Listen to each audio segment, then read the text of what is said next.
Hey guys, what's up? It's Ripe again. In today's video, a rich entitled Karen mistakes me for a gas station employee at 2 AM. She demands I pump her gas and then she attacks me. She calls the cops on me claiming that I'm a criminal. She thinks she is above the law, but she gets taught a lesson. Here is what happened. Let's dive right into the story. The first one starts like this. The other weekend I was in the wrong place at the wrong time and wanted to tell you about it. I am working a very weird shift at work and I got out that night at about 2 in the morning. I wanted nothing more than to just go home and collapse, but my car desperately needed gas. I was a walking zombie, and while obviously at this time the station is not manned, it is still open for self-service during the night. I start pumping my gas and zoning out when I suddenly find a woman right up in my face. She looks like she is entitled just by the way she looks. To put things simply, she looks like a Karen. To put things a little more complicated, she looks like the woman from my son's elementary school that makes every PTA meeting a living nightmare.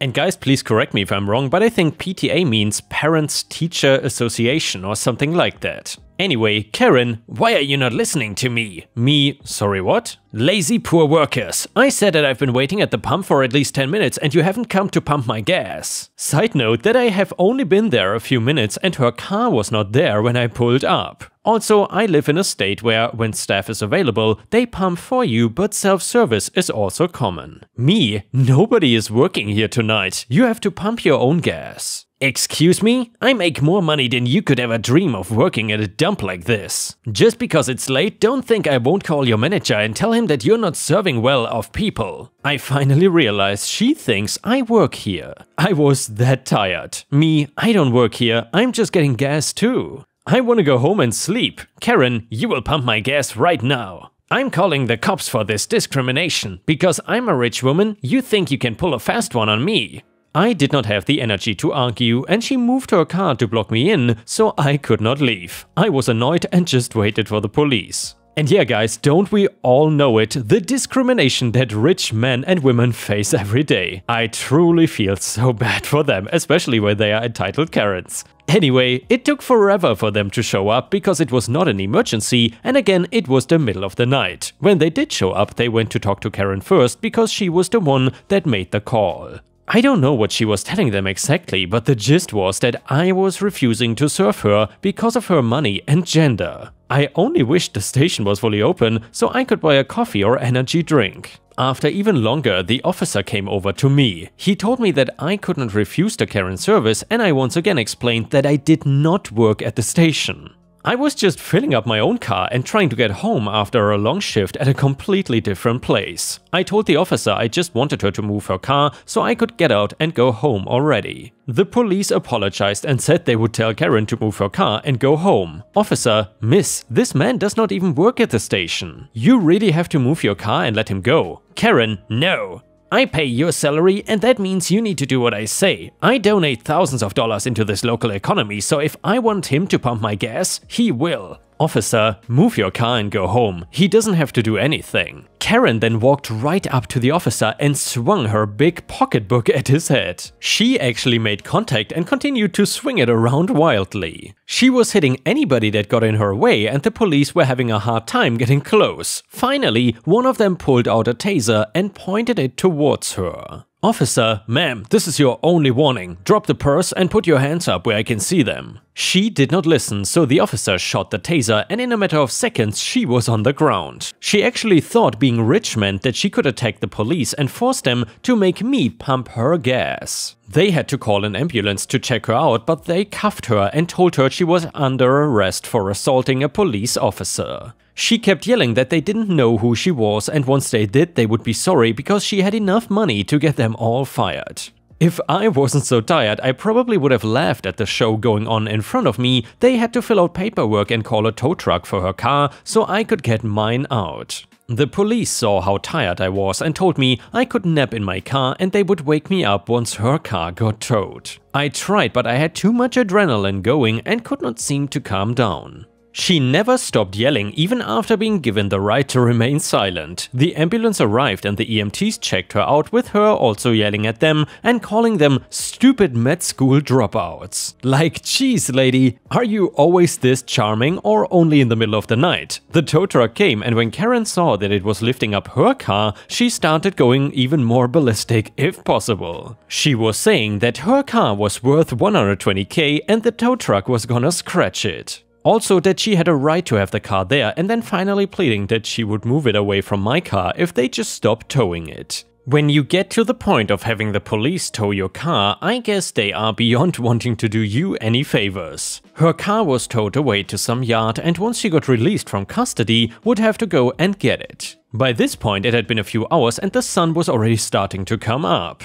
I was free to leave and the police had my information if they had to call or anything. I then went home and fell into the deepest sleep of my life. I did not dream or anything, I just woke up at about 3 PM and took a few minutes to remember where I was and all the events of the night before. I did get one call from the police later that day telling me that the gas station had cameras and they were not gonna need any kind of testimony. I was both relieved and slightly disappointed. I was glad that I wouldn't have to take time to go to court and give my side of the events. Sadly though, I wanted to go so I could find out what ended up happening with that crazy lady. I spent the rest of the day trying to think how rich somebody would have to be to get to the point that they figured they were above the police. That they could just attack them and demand things of people with no sense of getting any kind of repercussions. I never came up with an amount in my head, but I hope I never come across somebody like that again. Or, if I do, that it can happen at a much better time than 2 in the morning at a gas station. The next one is titled, I Guess You Don't Buy the House. In the late 90s, my grandparents had left a house behind on Walnut Avenue in West Seattle. As much as I wanted to live there, it was to be sold and divided among surviving relatives. A estate planner said the house would have been currently worth well over $1 million, will go for 350k, but might take some time. I knew the lady across the street wanted to buy the property and rent it out to keep builders from erecting a 3-story unit that would block her view of Seattle. I knocked on her door and told her we were selling and asked if she was interested. She tried to lowball me at 250k and I said no thanks, even if it took a while, we would get the full value for sure. She told me to my face that I was stupid if I thought I was gonna get that much. This pissed me off as I knew the property alone with unobstructed Seattle view was worth a pretty penny. So I started knocking on neighbors' doors, letting them know the property was about to be listed, figuring someone would want another property on the same block. I sold the house to the 5th person that answered their door. The deal was done in a matter of days. I received a commission for the sale. The across the street neighbor who lowballed me called me up furious that I did not give her a chance to match the price. I said, you told me I was stupid for asking that price and that made me want to sell it to prove you wrong, and then I hung up. And yeah, ripe stars, I absolutely hate people who try to lowball you. I understand that some people really enjoy bargaining, but for some it seems like almost a sport. Or maybe even a religion, that's how serious they take it. Just recently I was trying to sell an old laptop on Facebook, and then this one guy starts saying how crap the laptop is, and by the way, it's just an older MacBook, and it did not even seem like he's interested in buying it. He was just saying what's wrong with it and why it is too expensive, which it is not, by the way. Anyway, if you have ever had to deal with these sorts of people, please let me know in the comments, and now let's continue with the stories. This one is titled, No More Hit and Runs. So I never knew about this community until now, so I'm happy to share my story. This happened a few years ago. So my fiancée at the time, now wife, were driving around looking for dresses for her bridesmaids to wear for the wedding. We had been going from place to place looking for something she liked, but no luck. We had just finished leaving David's bridal and were leaving the plaza. It had been raining a lot, so the roads were slick. As I reached the intersection of where the plaza met the road to turn out, another car came turning in. Unfortunately, he did not brake soon enough and skidded into the front end of the driver's side. Thankfully, everyone was okay. We got out of our cars and looked at the damage. His car, of course, was completely unharmed and mine had a minor dent. He looked about 45-ish and had his son in the car with him. We then exchanged names and phone numbers and he let me know that he was on the way to work and I told him we were just wedding shopping. I was 22 at the time and very naive as to what to do in the case of an accident. He told me that we both seemed pretty busy and that we should just handle it ourselves since we were both busy. We did not call the police, which was my mistake, and he told me to get the damage looked at to see what it would cost.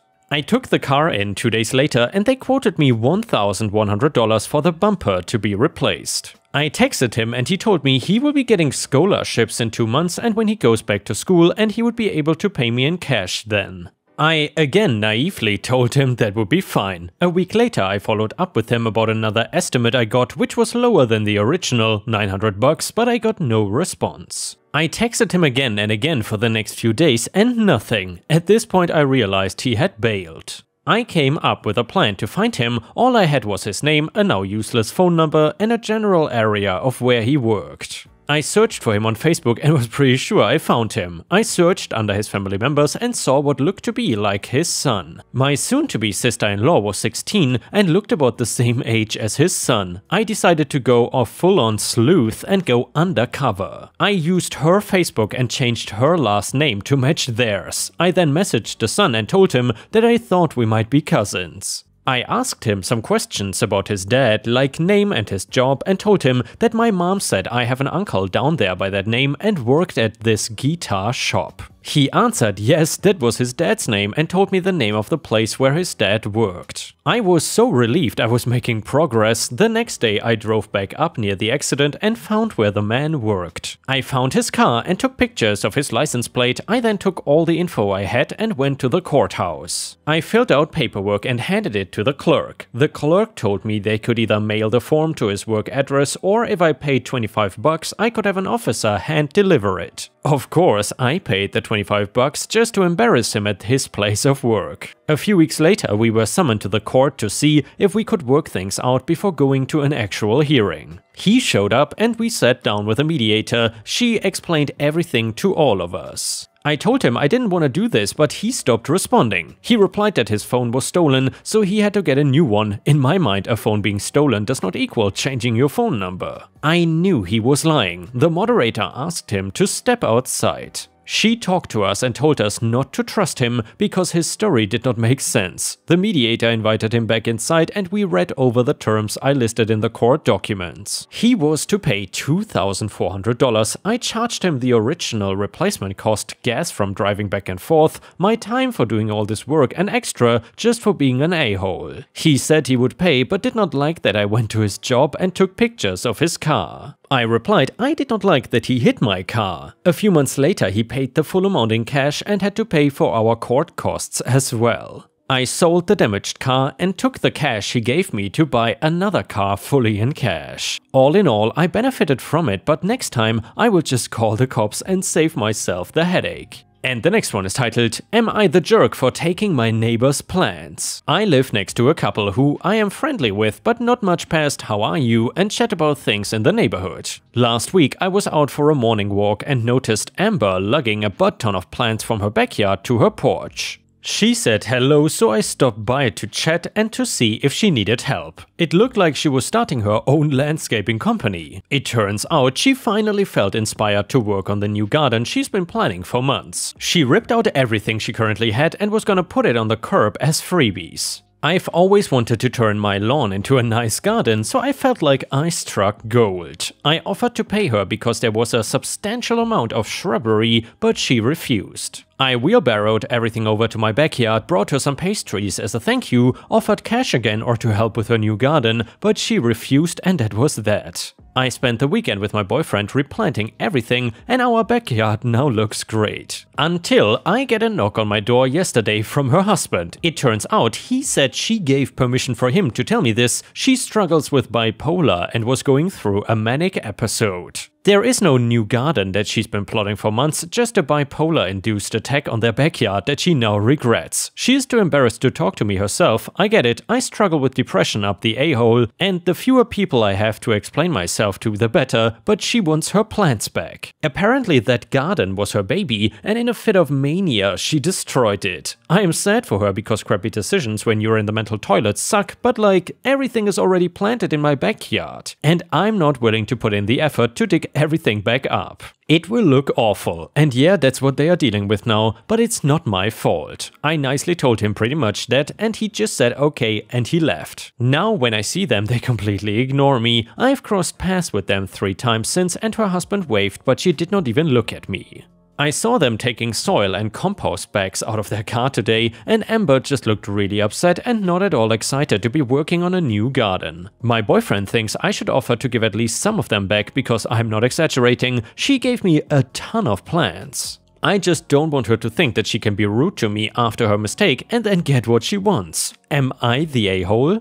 And Ripe Stars, let me know in the comments what you think about this story. Do you think that OP is the a-hole in this situation or not? And then edit, read through the business you all sent me, and I've decided I'm gonna give her a $100 gift card to our local nursery and see if she wants help planting. Someone made a great point that these plants will likely be dead within a week, especially if they get moved again. Comment number 1, I was all very NTA, aka not the a-hole, until you pulled the rude card. She is not being rude, she's embarrassed and now trying to reconstruct what she destroyed. She is gutted. She feels like crap, and while you were under no obligation to return the plants, it would not have been unreasonable to meet her in the middle and let her reclaim her most precious ones. Y'all might have even collaborated on your garden and you could have had a good gardening ally. You are not technically in the wrong, but your attitude regarding what actually happened sucks. Soft, you are the a-hole for making this about you. Comment number 2, you are the a-hole. I was wavering between no, everybody sucks here and you are the a-hole, but this here sealed it for me. I just don't want her to think that she can be rude to me after her mistake and then get what she wants. Seriously, you just got tons of free plants from your neighbor because she was in the middle of a manic bipolar episode. She's not being rude, she's embarrassed. And also hurt. Her not being chipper and friendly with you does not translate to rude. If you want a decent relationship with her, go buy a nice houseplant and some more pastries and go and give them to her and offer again to pay for the plants. And the next one is titled, When Customers Tried to Get Clever. So, my favorite form of revenge on a really arrogant customer has to be when they make a fool of themselves and we get to spell it out for them like they are 5, making them look like idiots in the politest, most sycophantic way possible. Thankfully, this happens a lot where I work. Normally, it is something along the lines of this. I want a cheeseburger, but with no cheese. Sir, ma'am, I can do that as a hamburger if you would. Did I say hamburger? Would you listen to a customer for once? I pay your wages. Etc., making the biggest deal of this possible. Sir/ma'am, the cheeseburger costs 10 pennies extra for the cheese and is otherwise identical to the hamburger. To make sure you get your order exactly the way you would like it, can I just check? Are you asking me to charge you 10p extra for something that you would like specifically removed from your food? The hidden smiles from the other customers normally make this worth it, especially if the customer gets embarrassed enough to stick to their guns and pay that extra 10 pennies, but yesterday we had someone embarrass themselves just that little bit more. So there is a lot of people who like their fries really hot. Not a problem. What can become a problem is when we are selling fries so fast that the only ones ready have literally just come out of the fryer and the customer wants us to put down a basket just for them. If they were polite and willing to wait, it would not be so bad, but this guy yesterday just lost it and made himself look really stupid. Customer is to be read in a nice South London accent with just a hint of fake thug life, and also he looks about 12. The guy next to me who was serving this customer was French and I was eavesdropping, not native but I speak it too. This customer, we will call him Rude Boy, starts laying into him about how he needs hot fries. And the one he was given just weren't good enough. And why does he have to wait? Because everyone else was getting their fries, why are his taking so long? My coworker gets irritated and starts grumbling away to himself in French, stuff like, this is so stupid, why doesn't he just take the fries? Rude Boy hears him talking in French, but completely mishears it and makes it all up and starts shouting. Oi, I heard what you just said. You said putain. A really shoddy attempt at putain, French expletive similar to duck, but with a really strong English accent. I know what that means. Yeah, I speak French and I won't be talked to like that. It should be noted, the coworker did not even use the word or swear at all, but seeing as Rude Boy said he spoke the language, he just started explaining the situation in French for him, even prefacing it with, "Well, seeing as you speak it, maybe I can help and explain it better for you in French." The blank look on his face when he didn't understand a thing was brilliant, and as if getting caught in the middle of a massive lie was not good enough, he burned himself on his fries afterwards. The customers in the line he was holding up were laughing at him, and sweet victory was had. And guys, with this we have reached the end of the video. Thank you so much for watching. However, if you cannot get enough of my content, then please feel free to check out my Patreon over at patreon.com/ripeyoutube, or join my YouTube membership program by clicking the join button to get access to even more exclusive videos. Thank you so much for your support, and I will see you again tomorrow.